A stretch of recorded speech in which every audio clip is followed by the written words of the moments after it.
Okay, so in this paper, I will be sketching the outlines of a moral and political philosophy that might be referred to as natural law libertarianism.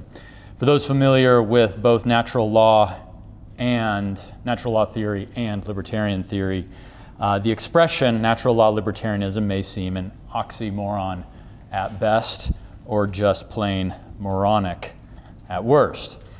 My claims in this paper, however, are that not only is there a meaningful sense in which we can speak of a natural law libertarianism, but first, that libertarian political theory, properly defined, is the most consistent outworking of classical natural law moral theory. Second, that classical natural law moral theory provides the best and indeed the only proper foundation for libertarian political theory. And third, that natural law libertarianism is true, and because it's true, it provides Christians with the necessary moral, political, philosophical framework for adequately understanding, responding to, and reforming the political culture of our day. Well, let us begin with some definitions. First, what is natural law? Natural law is the idea that there exist objective, universal, and unchanging standards by which human action is to be morally evaluated, and that these objective moral standards are derivable from human nature as created by God and are knowable by human reason. Let me give that to you one more time. Natural law is the idea that there exist objective, universal, and unchanging standards by which human action is to be morally evaluated, and that these objective moral standards are derivable from human nature as created by God and are knowable by human reason. So some version of this idea of the natural law was taught or assumed by ancient pagan philosophers such as Cicero, and with some qualifications, Plato and Aristotle, and by Christian thinkers from the Apostle Paul to St. Augustine, St. Thomas Aquinas, John Calvin, C.S. Lewis. Libertarianism, as I am using the term, is the political philosophy based on the harm or non-aggression principle. Some people would make distinctions between these. For my purposes, I will be treating them equivalently. According to the harm or non-aggression principle, the only moral use of coercion is in response to a prior act of aggression committed against the person or property of another. So defined, it is important to note that libertarianism is not, unlike natural law theory, a moral philosophy in general. Rather, it is a specifically political philosophy about when it is moral to use coercion. Natural law libertarianism, accordingly, is an attempt to fuse the moral theory of the classic natural law tradition with the political theory and ethic of coercion of libertarianism. Now, at this point, I want to survey some of those areas in which classical natural law theory not only gets things right, but in doing so, provides the ideal and indeed the only proper foundation for libertarianism.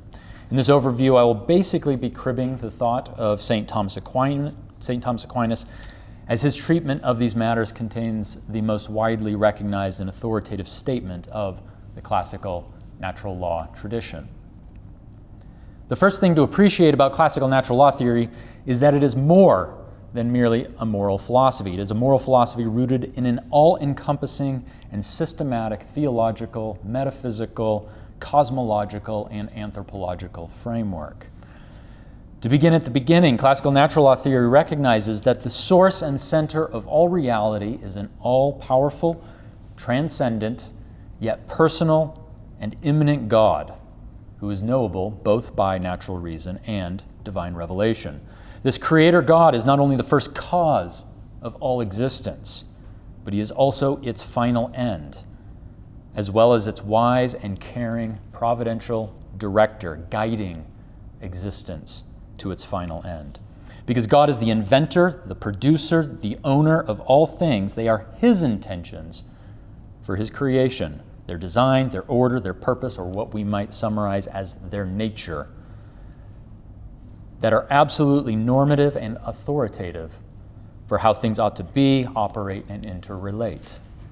This rational and free God has created human beings in particular after his own image, giving them the powers of reason and free will by which they are able to initiate and direct their own actions.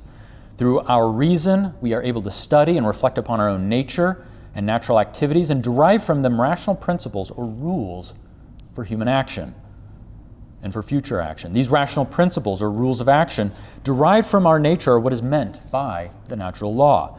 Some of the more general principles of the natural law are: seek the good and avoid evil. Seek to preserve one's life and avoid those things that leading to its destruction. Beget and care for our offspring and seek the truth, especially about God, and live in a well-ordered society. The natural law, at least in its general principles, has also been revealed in Scripture, especially in the Ten Commandments and in the two greatest commandments, to love God and to love our neighbor. And while Scripture, on the one hand, is necessary because of human sin to correct and reform our understanding of the natural law, on the other hand, Scripture itself does not spell out, nor does it intend to, all of the natural law's implications, including all of its political implications. Spelling out such implications, rather, remains the permanent task of Christian moral and political philosophy, an exercise in which we are engaged here this evening. Because human beings are free, rational creatures, in order for any action to be truly human, it must have the individual's own will and reason as its immediate source or motivation. For this reason, Aquinas defines coercion as a species of violence in which a person is moved to act in a way that is contrary to the inclination or direction of his own will. A coerced action is not, properly speaking, a human action. Human beings are also inherently social by nature, needing to cooperate or collaborate with each other, not only to satisfy their physical needs, but also to realize their social, intellectual, and spiritual potentialities. Yet while individuals are truly parts of the communal wholes to which they belong, as Aquinas also points out, as divine image bearers, individuals are also more than mere parts of their community, who retain a metaphysical identity and significance that is irreducible to their purely political status. Human law made in the context of civil society, if it is to be legitimate and authoritative, must be derived from the natural law.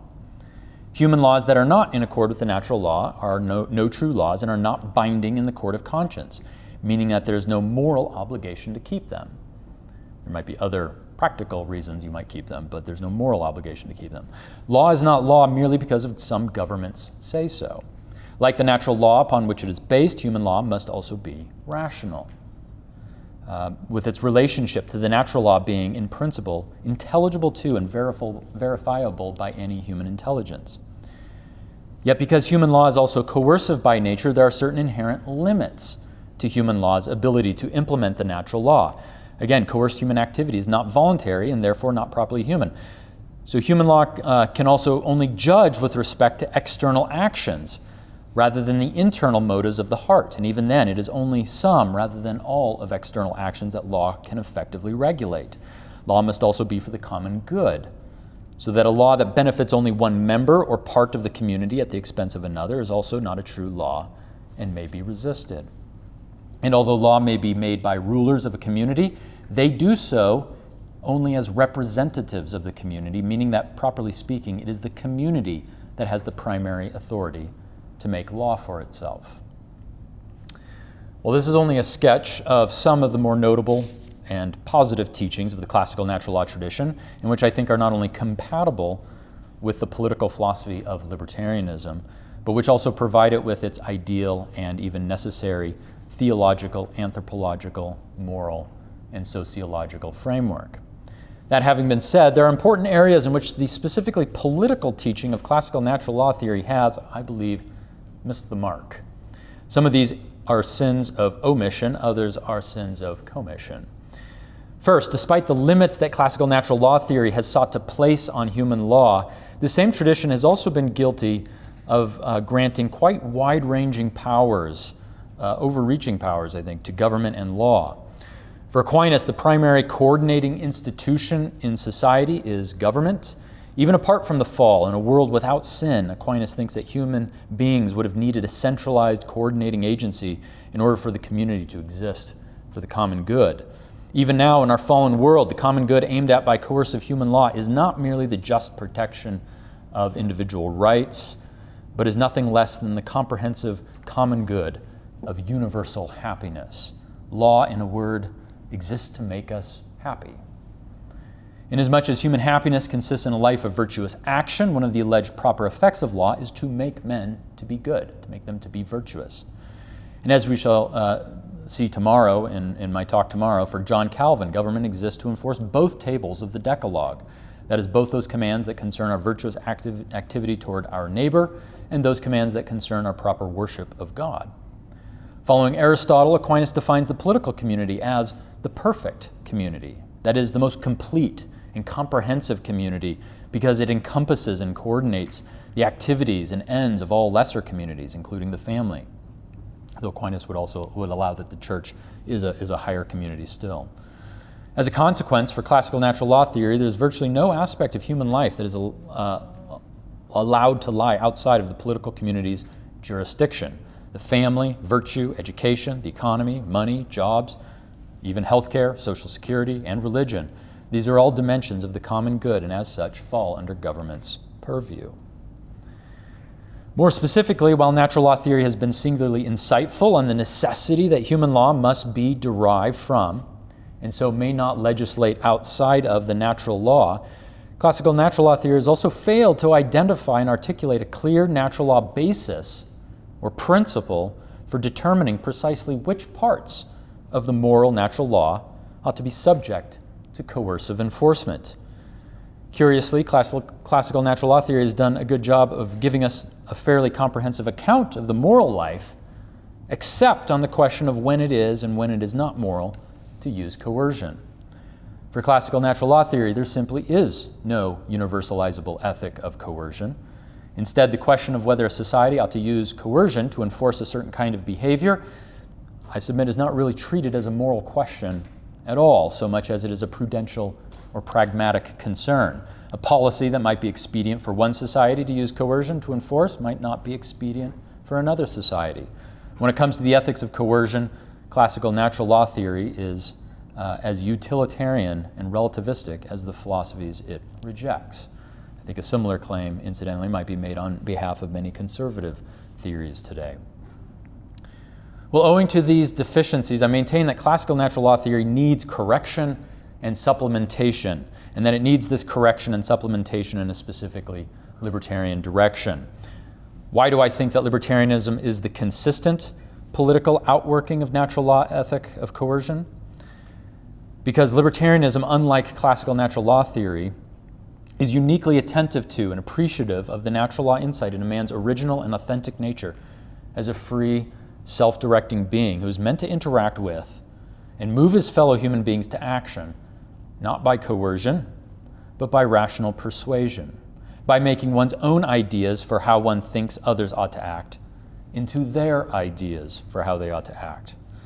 Given this nature as a free, self-directing, and so persuading or rhetorical being, what could possibly justify a man's use of coercion or a government of men using coercion to force their fellow humans to act contrary to their own reason and will? The answer cannot be that it is moral to use coercion anytime someone violates the natural law, for this would be to criminalize all sin, since all sin is a transgression of the natural law. Might then the natural law itself have something to teach us and to help discriminate for us which parts of its own objective code of conduct is to be forcibly imposed on others and which parts are not? For the natural law libertarian, the answer is yes, and the solution is to be found within the nature and logic of the coercive act itself. Coercion, once again, involves the use of force to compel someone to act or not act in a manner that is contrary to their own reasons and desires for action.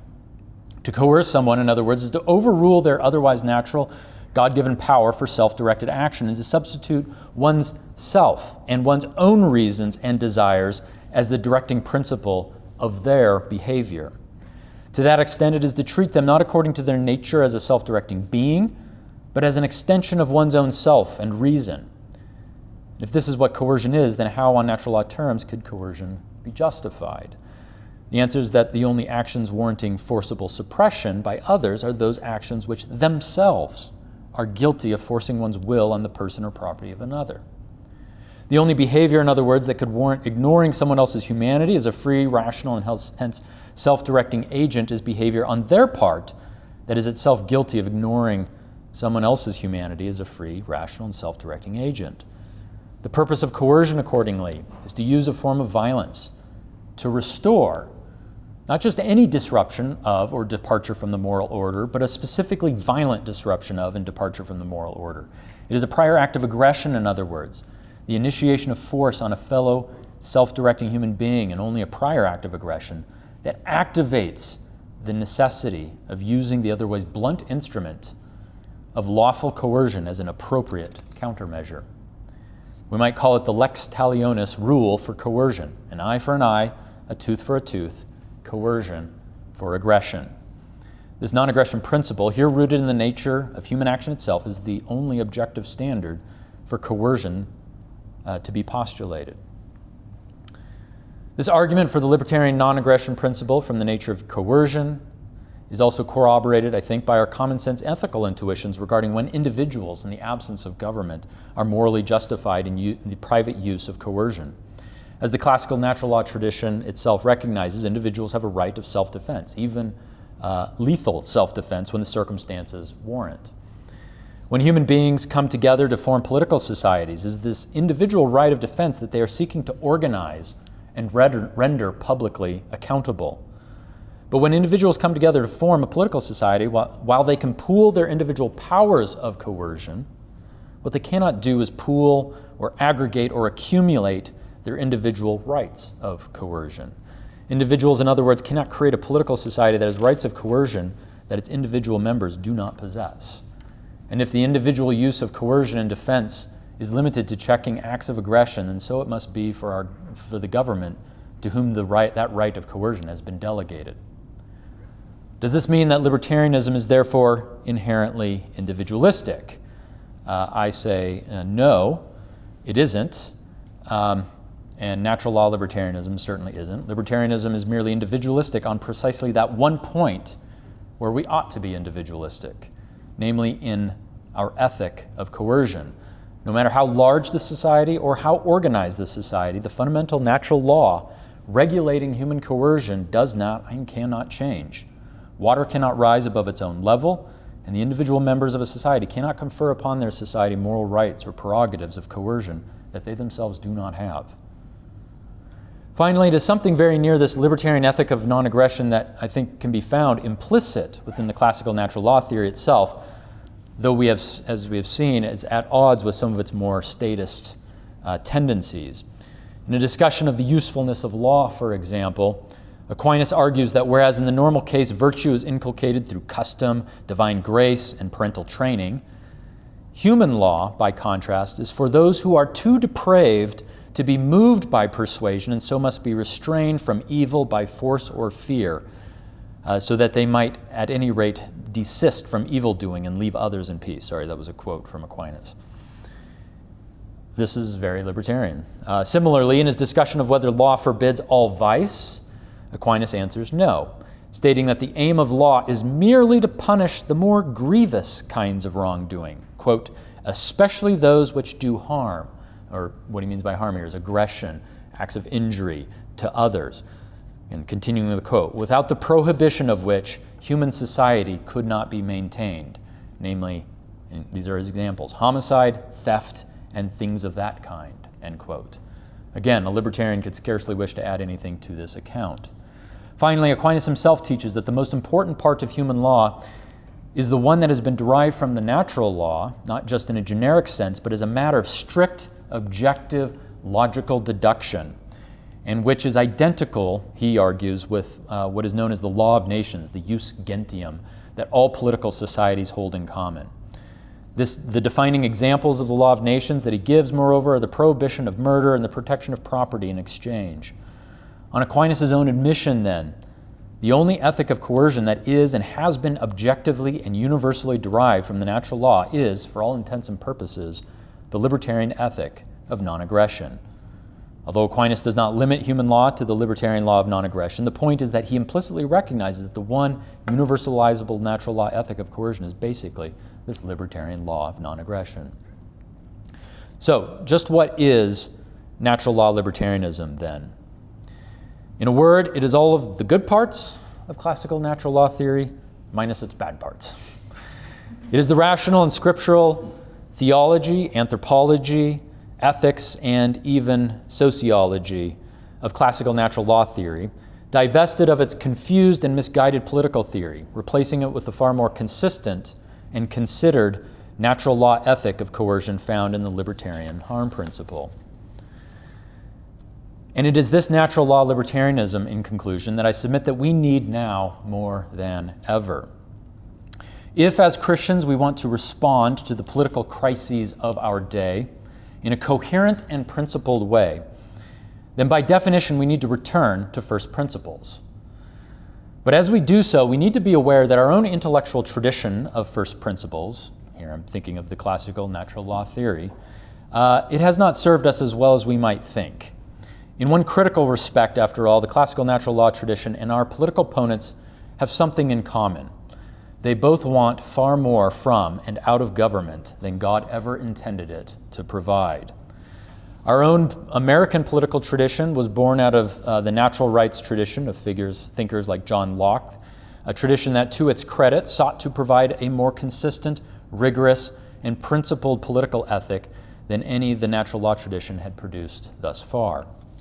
To its discredit, however, the Lockean, liberal, and libertarian tradition of natural rights was achieving this at the very moment that it was also jettisoning the natural law foundation in which that account of natural rights had its proper origin. Our task as Christian thinkers today, accordingly, is to recover and to press both. Both the natural law moral theory that links us to such great Christian forebears as St. Paul, St. Augustine, St. Thomas, Calvin, C.S. Lewis, others, and the libertarian political ethic that many of them did not fully appreciate. Together, what natural law libertarianism represents is a moral and political philosophy that uncompromisingly summons the world to and makes it a credible good faith offer of a present political peace, even while simultaneously preaching to that world, the unconditional and comprehensive demands, but also gifts of the one who is the Prince of Peace. Thank you.